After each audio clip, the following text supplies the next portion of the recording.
4-H Club. I'm 14 years old. My name is Mugler. I'm from Cowley County. I'm from the Dexterado 4-H. I'm 12 years old.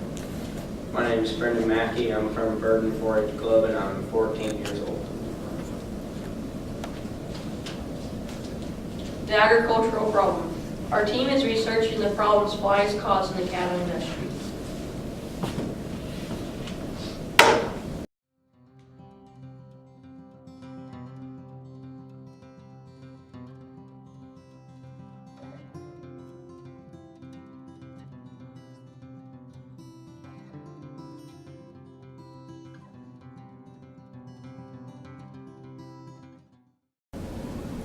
Here's a short video of how the flies impact the cows' rate of gain.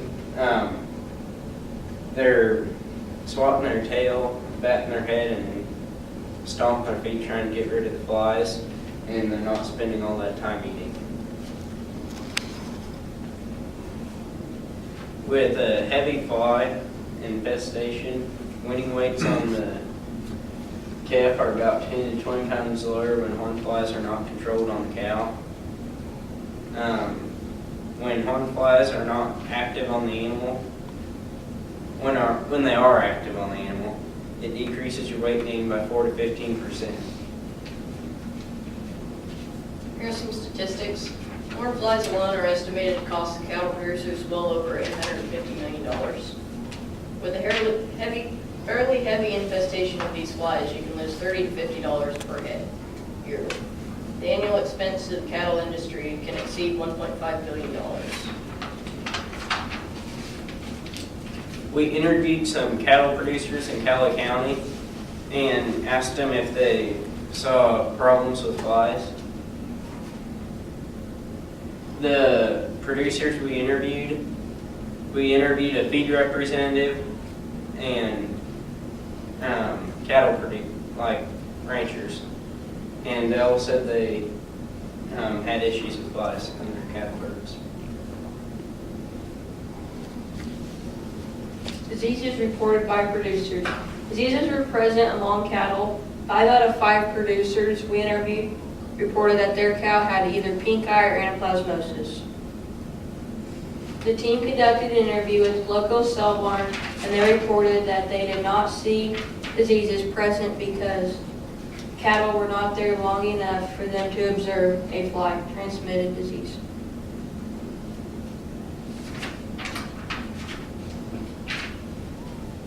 Where did our producers find treatment? Among the producers we interviewed, they found out about their treatment through visiting with the veterinarian, local co-op, or livestock magazines.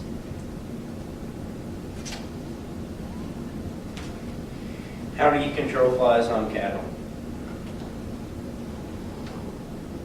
We talked to our producers, and these are some methods they gave us to get rid of flies. Manure removal in the pen or corral limits fly reproduction.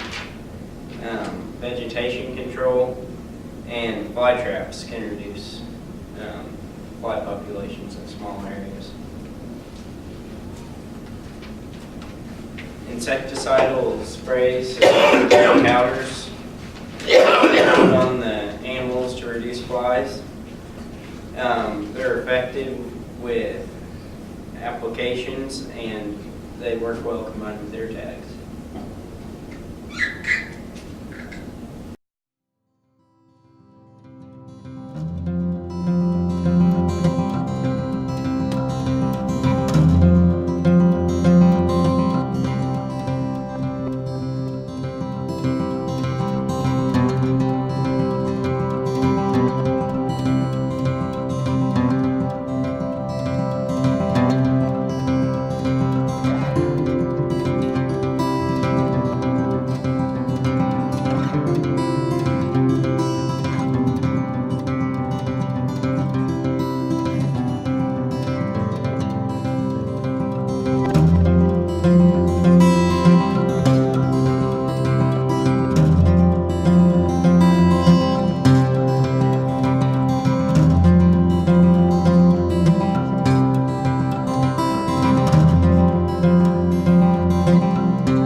This is our pre-test.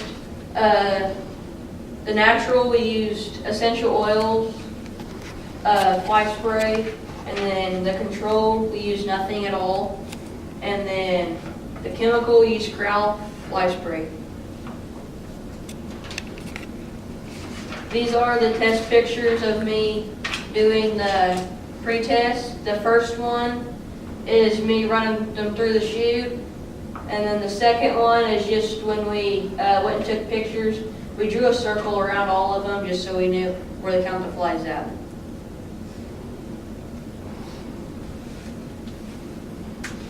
So our test data. In our experiment days, it was rainy and cold.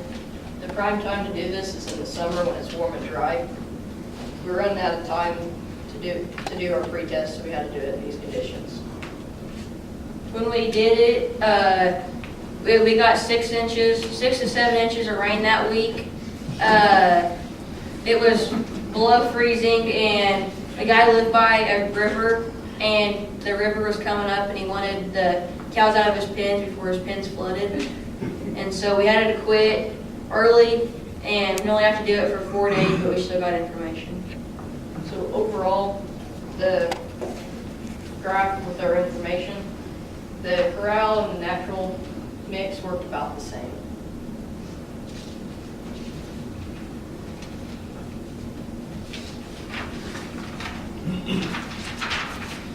In our cost, for the chemical, it was $0.015 per ounce. And on the non-chemical mix with the essential oils, it was 16 cents per ounce. The essential oils we got them from a local person, which was also got them organic, so they were a bit more expensive. We could probably find it cheaper. We could probably find them cheaper somewhere.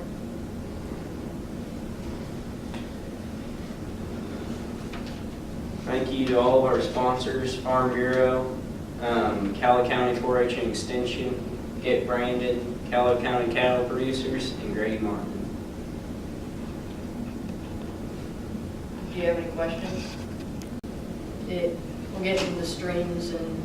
So is it the environmental Yeah. challenges with it, or is it the exposure to them, or is it the exposure to the animal? It's not so much the exposure to them as much, but you get your runoff running in, and they've tested this before in a lab up, where did he tell us? Yeah, I think it was. Like it was some lab in Minnesota they tested this. Yes. Yeah, it was. I'm curious about your hypothesis about garlic as a control. And I know you haven't had a chance to test it yet. But I was also, when you were showing us your experiment design for what you would like to do, why you had sort of garlic with a separate control group from your other 2 methods of application. We talked to the feed representative we had. He mixes feeds and stuff, and he had a group that they went down to Oklahoma or Texas. Oklahoma and Texas. Both, and they were using garlic. The flies will smell it on them. It was After they garlic eat the concentrate, feed. not Yeah, garlic. concentrate. But they'll smell it, and what they think is they smell it and they don't like the smell, and they stay off the animal, go to one without it. The problem with your garlic feed additive is you have to feed that for 60 days or else the flies will not stay off the animal. So there's a commercial product that has garlic in it then. Yes. Yes, it is You can buy it in sacks or bulk. So you have a known treatment regimen with that particular product. You know that you have to feed it for 60 days Yeah. to be effective.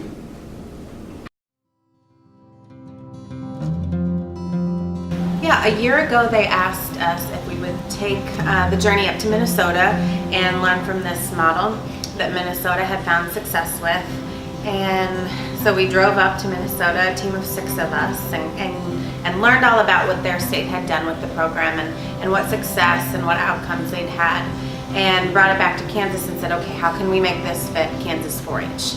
And what could this mean for the kids in Kansas? And they tasked me with sort of taking the lead role in making it happen. And so asked agents, promoted it. As a pilot year, we didn't want to be overwhelmed with the number of counties. We had 6 units that started out, or I should say 3 units, 6 teams, and ended up with 3 teams that came to the State Fair in Hutchinson for the preliminary round of presentations. In the meantime, I had talked with the coaches. I, had some touch bases with county staff, and how can we make sure the kids are getting what they need, that the process is going smoothly, those sort of questions. Worked putting the panel of judges together and the scoring rubrics, and here we are today on campus for the state contest. I was approached by our extension office and asked if I would be willing to coach this team, and I said that I would. It's been a great experience. I have learned a lot. The kids have been phenomenal. They have learned anything from using a phone book to look up an address, to write a thank you letter, to research and citing their sources. They've learned to conduct an interview.